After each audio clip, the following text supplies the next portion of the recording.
वर्षा काय करते आज तू? आज मी आता तुमच्यासाठी साबुदाण्याची खिचडी बनवते उपवासासाठी. बाकी जेवण आमचं तयार आहे.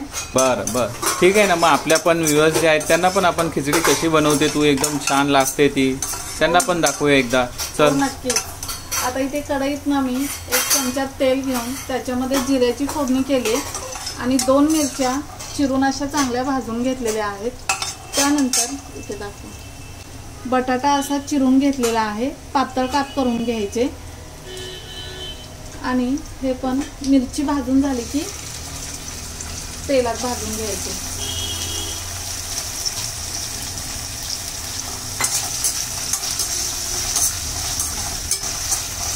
एकदा मिक्स करून घ्यायचं आणि ह्याला एक वाफ यायला ठेवून द्यायचं. तोपर्यंत मी इकडे साबुदाणा जो आहे छान भिजलेत काय? हा, मोकळे अगदी मऊ मोकळे भिजलेले. मग खिचडी मस्तच होणार. आता मी रात्रीच भिजवले होते. तुम्ही बघू शकता अगदी दाबला की असा सहज फुटला पाहिजे. तर मी भिजवताना नेहमी काय करते मी नेहमी भिजवताना काय करते रात्री भिजवताना त्याला फक्त 2 मिनिटे मी पूर्ण साबुदाणा पाण्यात भिजत ठेवते. त्यानंतर 2 मिनिटांनी पाणी उपसून काढते. अगदी तळाला राहील इतकंच पाणी ठेवायचं. सकाळी उठल्या उठल्या साबुदाणा मोकळा करायचा. जर तुम्हाला वाटत असेल की पूर्ण भिजलेला नाही आहे तर उठल्यावर लगेच थोडासा पाण्याचा शिंतोडा मारायचा आणि पुन्हा झाकून ठेवायचा. तर पुन्हा आपला साबुदाणा मऊ भिजतो. आता इथे तुम्ही बघू शकताय हा साबुदाणा चांगला भिजलेला आहे अगदी मऊ. तर हा झाला साबुदाणा. खिचडी पण छान होणार आता. हा, त्यामुळे खिचडी जसा तुमचा साबुदाणा भिजेल तशी खिचडी मऊ मोकळी होते. साबुदाणा भिजायला चुकला तर खिचडीची पण चव बिघडते. आता ह्या भिजलेल्या साबुदाण्यातच मी दाण्याचा कूट घालणार आहे. दाण्याचा कूट मी अगदी बारीक नाही केलेला आहे आणि अगदी मोठाही नाही ठेवलेला आहे. थोडासा रवाळ असा दळून घ्यायचा. आता एवढ्या साबूसाठी मी सुरुवातीला एवढा दाण्याचा कूट घातलाय.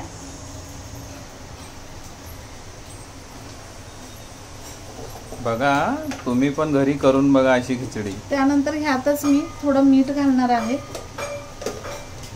आणि हे सगळं मिक्स करून घ्यायचं.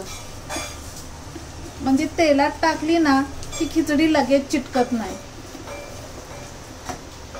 झाली तयारी. तर आता आपण बघूया बटाटा आपला मऊ झालाय का. एक मी दाबून दाखवते तुम्हाला. अगदी छान शिजलाय रे वर्षा. मस्त झालेला आहे.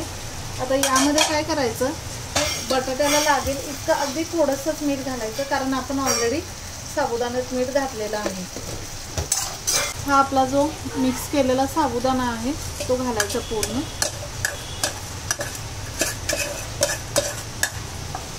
हे देखील चांगलं मिक्स करून घ्यायचं.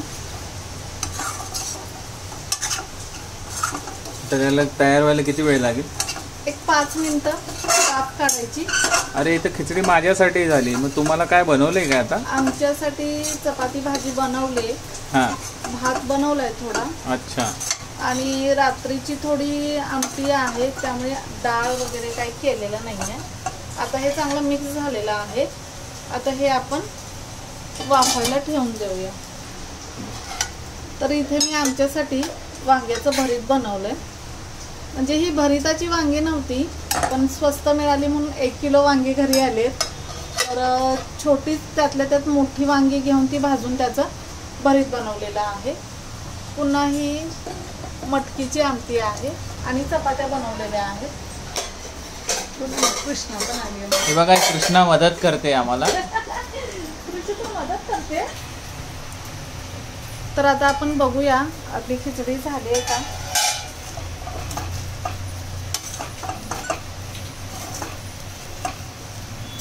अगदी आपली खिचडी व्यवस्थित मऊ मोकळी.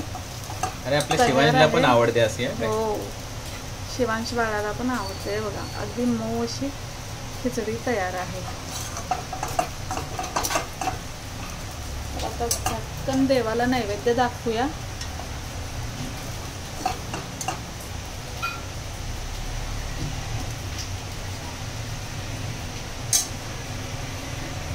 गॅस बंद करूया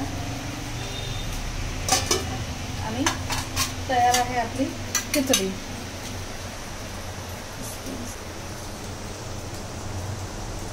आता खिचडी तर आपली तयार आहे, पण बरेचदा ना हॉटेलमध्ये खाल्लं ना की खिचडीची जरा वेगळीच चव लागते. तर ते लोक काय करतात, साबुदाणा टाकला ना तेलामध्ये की मिठासोबत थोडीशी साखर पण टाकतात. पण मुळातच शेंगदाण्याला थोडीशी गोडशी चव असल्यामुळे मी साखर वरून टाकत नाही. तुम्हाला आवडत असेल तर तुम्ही साखर देखील टाकून खाऊ शकता. तर चॅनलवर माझा बारीक साबुदाण्याचा अगदी झटपट होणाऱ्या खिचडीचा पण एक व्हिडिओ आहे. तुम्हाला हवं असेल तर तुम्ही तो देखील बघून खिचडी अगदी 15 मिनिटात बनवू शकतात. म्हणजे त्याला रात्री भिजवायची करायची काही गरज नाही. तर आय होप की हा व्हिडिओ तुम्हाला आवडला असेल. जर हा व्हिडिओ आवडला असेल तर चॅनलला लाईक, शेअर, सबस्क्राईब करायला विसरू नका आणि कॉमेंट करून नक्की सांगा की कसा झाला आहे ते. थँक्यू. भेटूया पुन्हा एका नवीन रेसिपीसोबत.